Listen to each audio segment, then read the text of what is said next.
Hey, what's up guys? Welcome back to my channel. Peace, love, eternity here. So today we are going to be talking about death and life after death. So what happens after you die?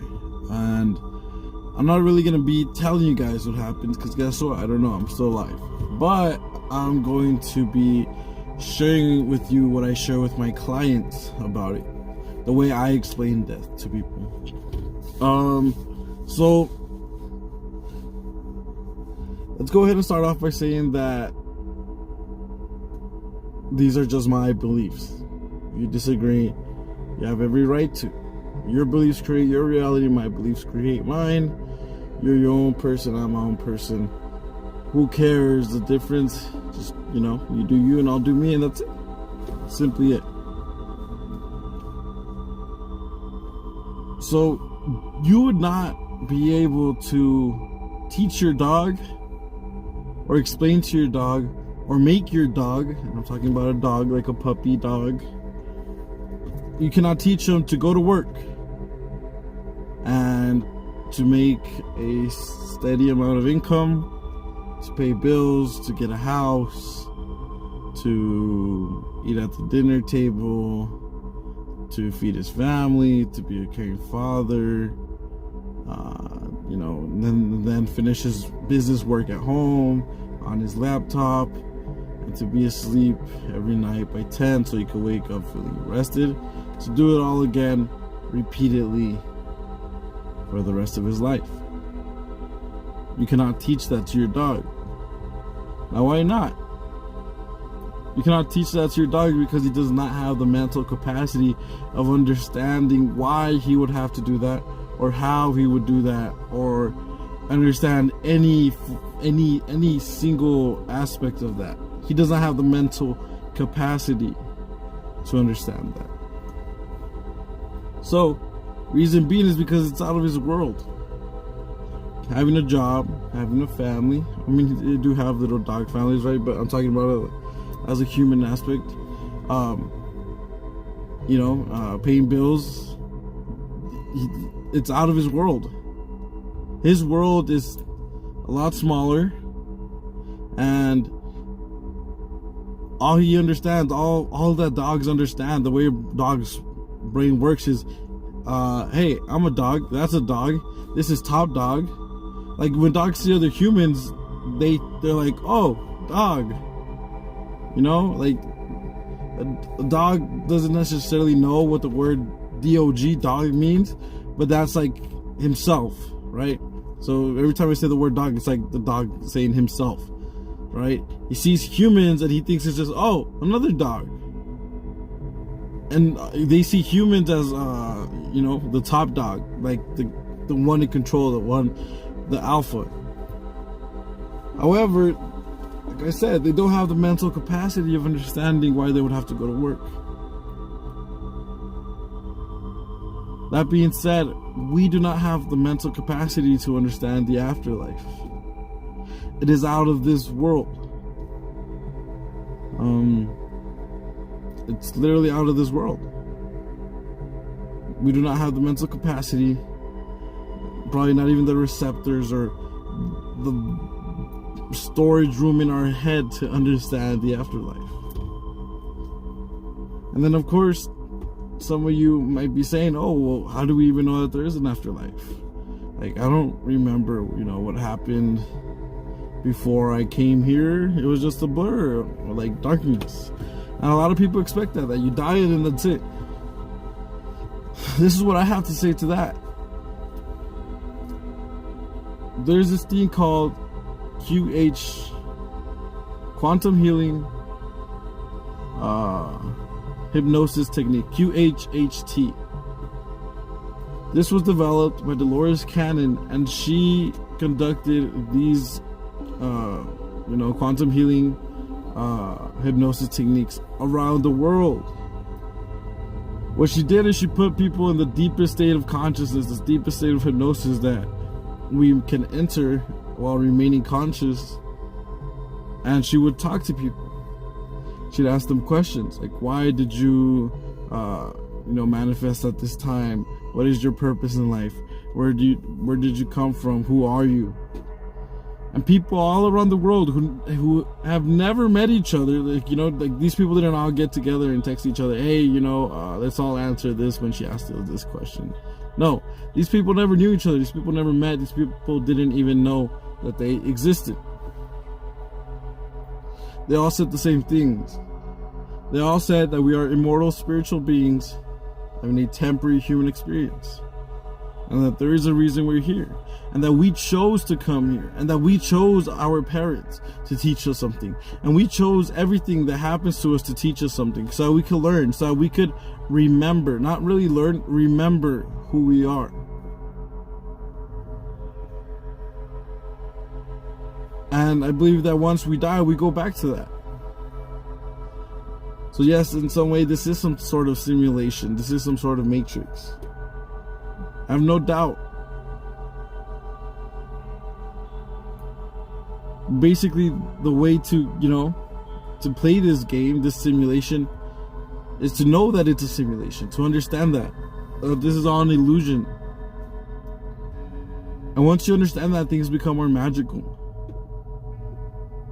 The way that I live my life is by understanding that every single thing is possible. Everything that I want is possible, and it's actually already here. All energy and all matter that is present at is like present now and forever. All matter, all energy, all consciousness is here and now. However, you can only perceive what you are the vibration of. So I noticed that, and I noticed that that's the key. That I'm aware that my vibration is the key for me to experience what I want to experience. And so I observe and I control my thoughts, feelings, and actions to be aligned with what I want to experience. And of course, things are not going to be perfect, guys. Things are never going to be perfect. Well, in the way they are, but not the perfect that you think. Your version of perfect is, oh, well, everything's going good for me. There's not a single negative thing in my life. No. Perfect is balance. No, for every good thing, there's a bad thing, and that's how it's going to be, regardless of what reality you live in, what you create for yourself. If you find someone that you love so much, but they're, you know, mean to you, and, you know, they're not everything that you expect them to be, but they love you so much, you know, it's a balance. And it once you change that, there's going to be another balance of something else, some other sort of balance. You just have to find what you're willing to put up with and what you're not willing to put up with. You just have to find your balance, what you want in life. You want a lot of money, guess what? You're going to have a lot of problems. You don't want a lot of money, you're not going to have a lot of problems, but you're not going to have all the things that come with the money. And it's just a balance, an endless balance. And that's how everything is.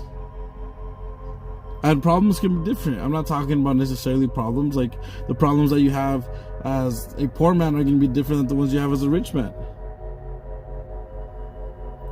But it's always going to be balanced. And so, I would say don't really even worry about the afterlife. You're still here. Worry about the here and the now. And as long as you do that, everything will be okay. Like, you have to squeeze the ecstasy out of everything that's in front of you. Read, write, listen to yourself, listen to your thoughts, pay attention to the way you're thinking, to the way that you're acting, the way that you're upset, why you're upset. And try to change it, try to do something about it.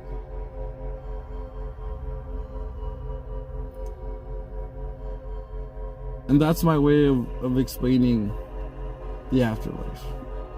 That there's no explaining because there's no understanding. And you never know. You never really know. If there's one question that you never will know, it's that. Because guess what? You can't. I know that people say that Jesus Christ died and came back to life. I'm not sure. I wasn't around. It doesn't mean that I tell people that they're liars and that he's a liar and that I don't believe none of that. No. Your beliefs create your reality, like I said.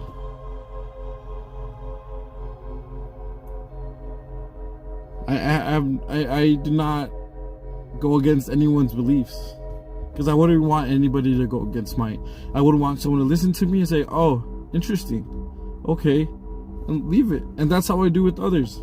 I don't sit there and try to find out who's right or wrong, because there is no right or wrong. I don't want to be right. I want to be happy. And that's what you should be trying to do. Stop trying to be right and start trying to be happy.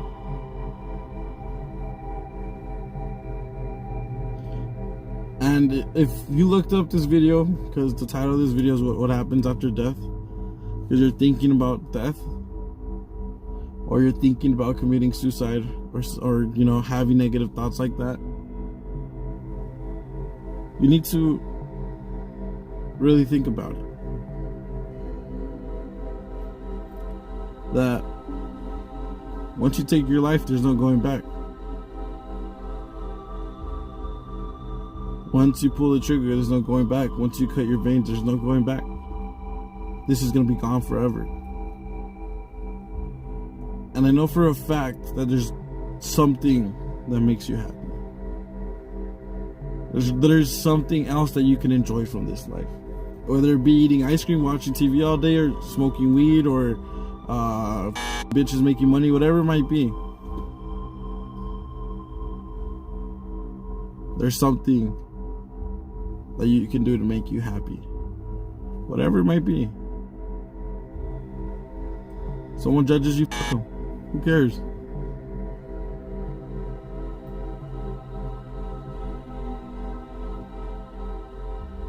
But just think about it before doing anything. Talk to someone about it. Talk to someone about it that you know they won't be biased at. Maybe they've been there before. Talk to me about it. I do this for a living. Personally, I don't believe suicide is right or wrong. I believe in free will. That you should do whatever it is that you want to do, as long as you do not get in the way of free will. If you are hurting someone and they do not want to feel pain, they don't want that pain, you are breaking free will. If you steal from someone and they didn't want that to be stolen, you are breaking free will. As long as you don't get in the way of free will, you can do whatever you want. That's what I believe. And if you feel like taking your life, committing suicide, I'm not going to tell you not to do it, but I'm not going to tell you to do it too. I'm going to tell you to think about it. Because I've thought about it. I've been there. And I really sat there and I thought, and I noticed that, you know what? There's things I'm not going to miss, but there's going to be things that I will miss for sure.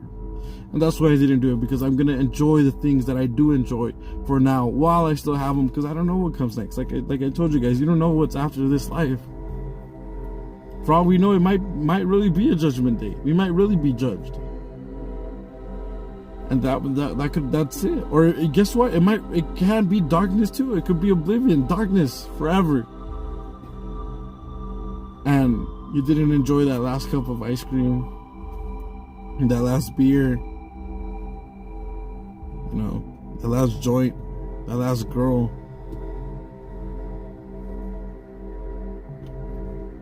All for what? Because you wanted to end it because you were suffering? Guess what? Everyone suffers. Everything that you've gone through, guess what? Someone's been through it. Someone's going through it right now too. You're not the only one. Don't feel special. You're not special. Every single thing that you're going through, someone else is going through it. And they have it worse. Just as there's always someone better, bigger, and stronger, there's always someone who's getting kicked down more, who has it worse than you, who's getting tortured worse than you, who has it worse. So instead of feeling bad for yourself, feel good for yourself. Be happy that you're not, you know, like maybe you are in the Middle East and you're getting tortured or something. I don't know. But be happy that you are where you are and you are who you are, and accept yourself and accept everything.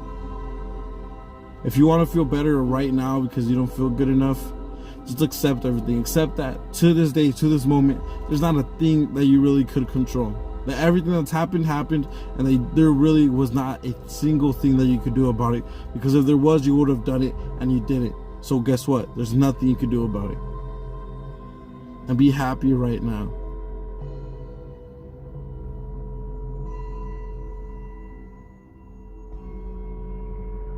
Guys, love yourself. Because that's all you ever really have. People say that they love you. That it's not true. Like, I'm not saying that it's not true. Maybe they do love you, but they will never be able to love you as much as you love yourself. As much as you can love yourself. So love yourself. Because once you really do that, once you love yourself, everything will change. Your mentality, your expression, your feelings. I know I really went off on a tangent there, but I just answered this flow state, guys, and this information is just coming through. I've really lately been just focusing on, observing myself. Observing the way I think, the way I act, the way I feel. I'm just observing it. That's it. I'm not trying to change it anymore. I'm just observing it.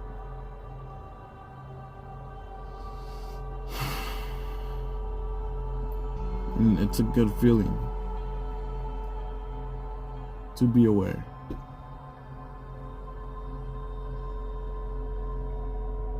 Anyways, guys,